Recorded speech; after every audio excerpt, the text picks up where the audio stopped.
Today, Joe and I are going to teach you how to tighten your packing nut on a emergency shut-off multi-turn valve.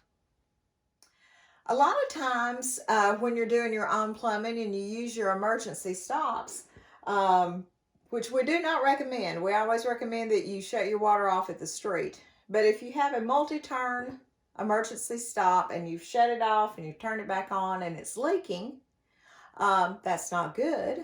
But we're going to show you how to solve that problem.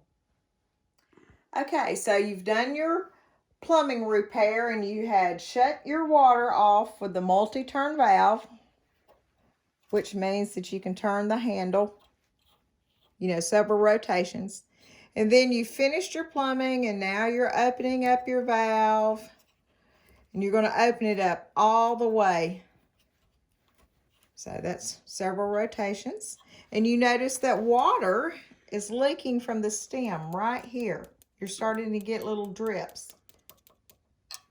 So what you're going to do is take two pair of channel locks. This is so important that you have one that holds the actual valve, and then you have the other. This nut right here is called your packing nut. So you're going to take your channel locks and you're going to put them on there, and you're just gently going to snug that up till the water stops dripping.